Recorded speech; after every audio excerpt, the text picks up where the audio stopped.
Welcome back, everyone. We're jumping right into day 18 of our Principles of Matter series today with a brand new explainer. We're going to be looking at a completely fascinating area of physics, piezoelectricity and crystalline field mechanics. If you've ever wondered how certain materials can just seemingly pull power out of thin air, well, you're in exactly the right place.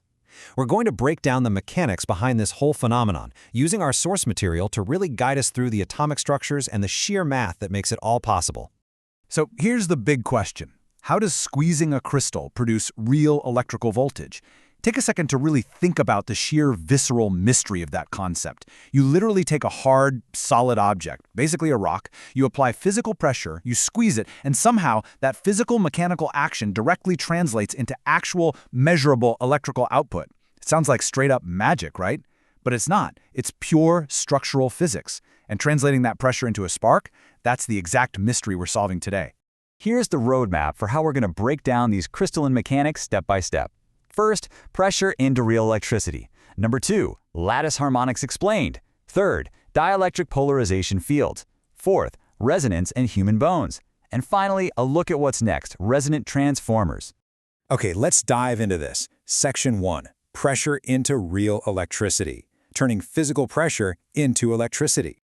Now, before we even look at the atoms themselves, we really need a map for how energy translates from a physical state into an electrical one. And our anchor equation for today is simple, but incredibly profound. Resonance equals harmonics multiplied by field. What's so interesting here is that this one simple formula acts as the mathematical spine for everything we're talking about today. It's basically the master key to piezoelectricity. It tells us that to achieve electromechanical resonance, that glorious state where voltage is actually produced, we've got to have two things interacting: mechanical standing harmonics and an internal field. Keep this equation in your back pocket because we're going to examine the harmonics and the field one by one. Which brings us to Section 2, Lattice Harmonics Explained. Part 1, Non-centrosymmetric lattice harmonics. So, to understand the harmonics half of our anchor equation, we have to recognize what happens when we apply physical pressure to a crystal. We're creating mechanical standing harmonics at the atomic level. But here's the catch. For those harmonics to actually do anything useful, the crystal needs a very specific type of architecture called a non-central symmetric lattice. Now, don't let the jargon intimidate you. The definition is actually surprisingly straightforward. A non-central symmetric lattice is simply a crystal structure that completely lacks a center of perfect symmetry. It's inherently lopsided at the atomic level. The geometric arrangement of its positive and negative ions just doesn't perfectly balance out around a central point. And that built-in structural asymmetry? That is the absolute prerequisite for the piezoelectric effect.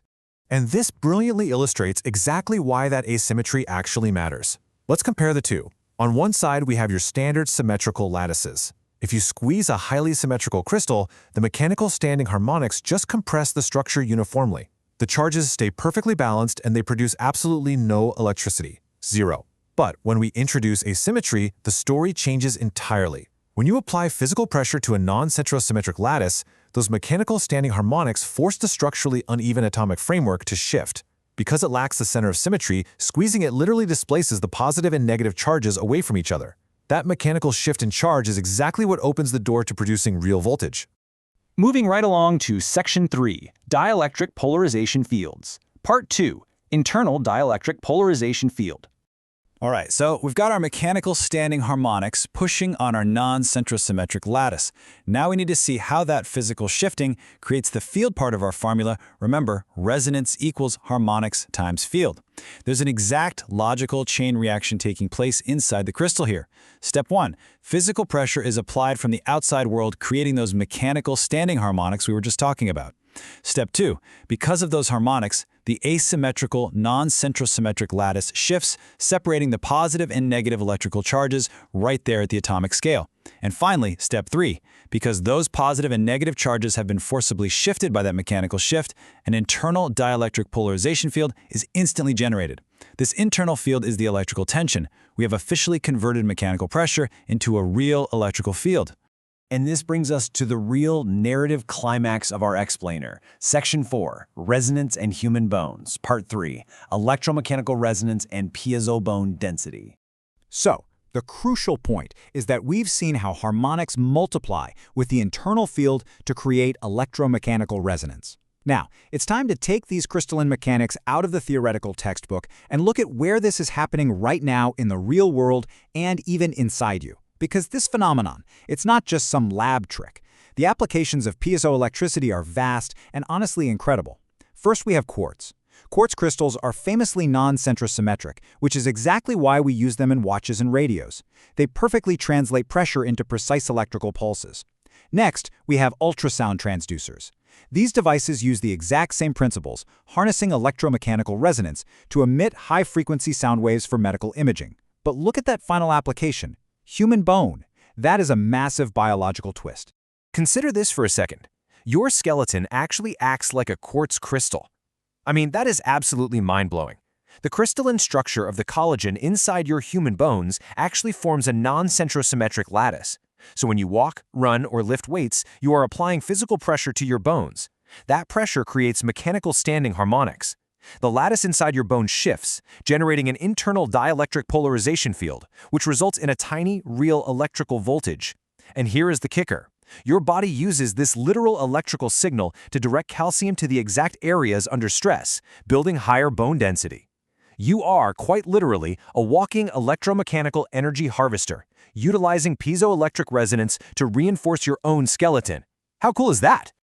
Wrapping things up with Section 5. Next, resonant transformers. What's coming in Day 19? We've gone from squeezing a literal rock to understanding how our own skeletons build density using the exact same principles of crystalline field mechanics. We know that resonance equals harmonics times field. We know exactly how physical pressure creates a dielectric polarization field in a non-centrosymmetric crystal. But here's the question I want to leave you with today. What happens when we take these exact same rules of electromechanical resonance, scale them way up, and apply them to resonant transformers?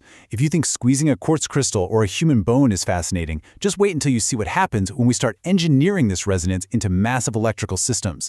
That's exactly what we'll be covering in our next explainer. Until then, keep exploring, keep questioning, and I'll see you for Day 19.